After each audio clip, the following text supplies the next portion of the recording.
Olá, seja bem-vindo a mais um vídeo sobre informes do mercado financeiro. Seguimos com as notícias. A transmissora de energia elétrica Taesa iniciou nesta quarta-feira a operação do empreendimento de transmissão Janaúba, que liga as regiões Nordeste, que tem batido recordes de geração eólica e solar. A inauguração, quase 6 meses antes do previsto, ocorre em um momento importante para reforçar a robustez do sistema, enquanto o governo trabalha para garantir o abastecimento de energia no país, diante da maior crise em mais de 90 anos em reservatórios de hidrelétricas, que é a principal fonte geradora do país. O empreendimento conecta os estados de Minas Gerais e Bahia, com extensão de 542 quilômetros de linha.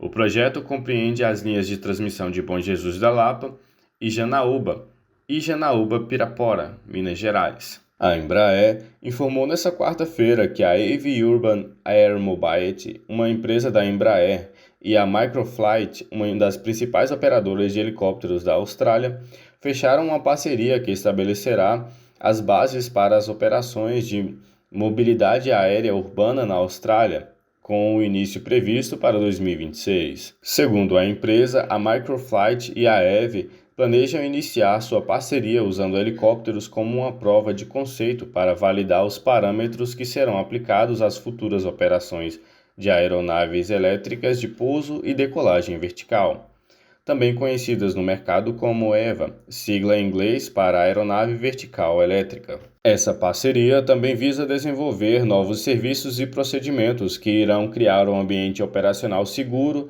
e escalonável para as operações de EVA, junto com as comunidades e outras partes interessadas da indústria. A Microflight vem trabalhando com a EVA desde 2019, contribuindo para o conceito de operações desenvolvidos em conjuntos.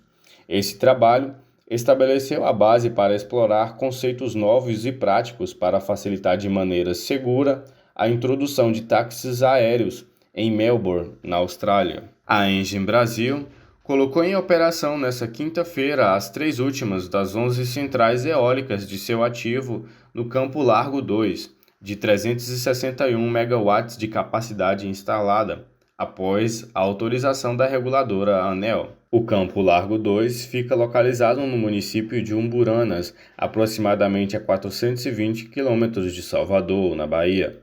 Mesma região onde a companhia já opera comercialmente os conjuntos eólicos Campo Largos e Umburanas, com 686 megawatts de capacidade instalada. A entrega ocorre em um momento importante que o governo vem buscando diversas medidas para garantir o abastecimento de energia, diante da grave crise hídrica nos reservatórios de hidrelétricas. Líder em logística no Brasil, a JSL quer continuar crescendo de forma orgânica, através de sua própria operação, e inorgânica via fusões e aquisições.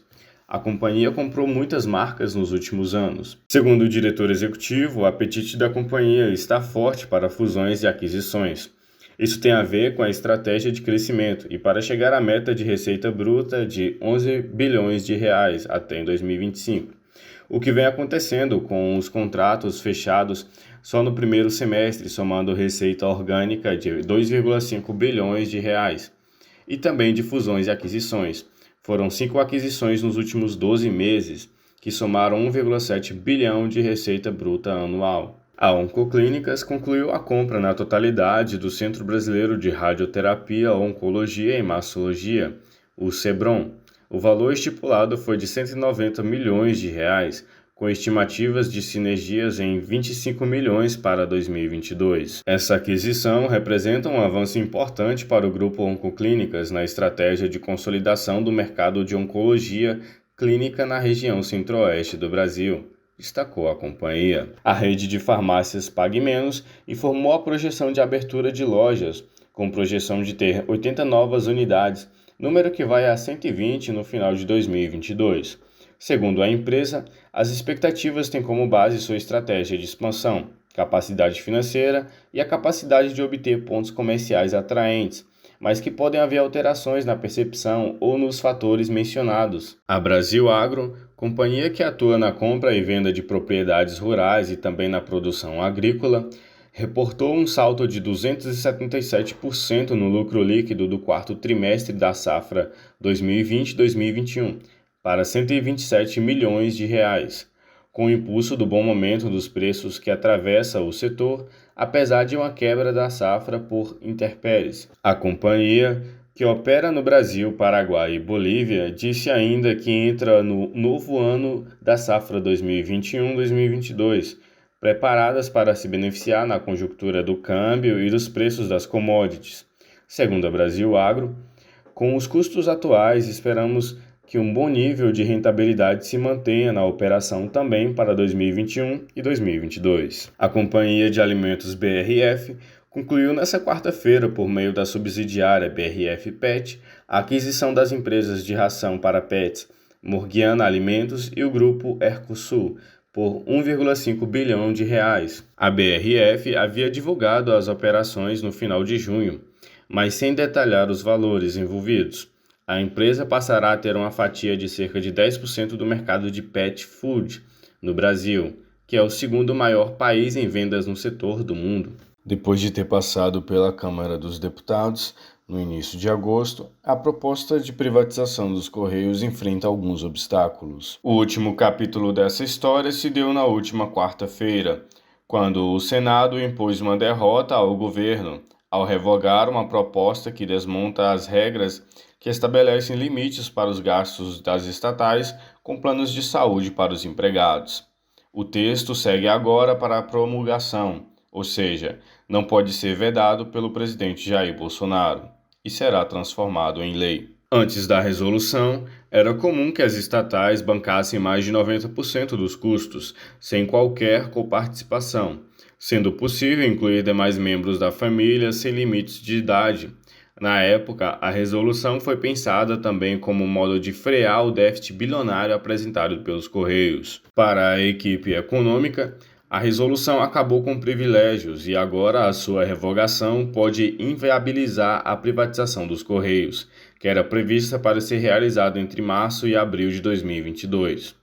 A estimativa é que sua derrubada permitirá o retorno da regra anterior e trata um custo de 3,2 bilhões no balanço da empresa, cujo valor de mercado foi estimado em 950 milhões nos estudos para a privatização. Até 2016, o patrimônio líquido era negativo e em 2019 foi estimado em 100 milhões. Fernando Vernalha, sócio da Vernalha Pereira Advogados, destaca que a revogação dos limites sobre os planos de saúde de estatais terá um maior impacto no valor patrimonial não só dos Correios, mas como também das outras empresas estatais, uma vez que novos custos serão colocados nos balanços da companhia, impactando no valuation delas. Muito obrigado por assistir o vídeo até aqui. Por gentileza, se inscreva no canal, deixe o seu like e o seu comentário. Compartilhe as notícias com seus amigos. Muito obrigado.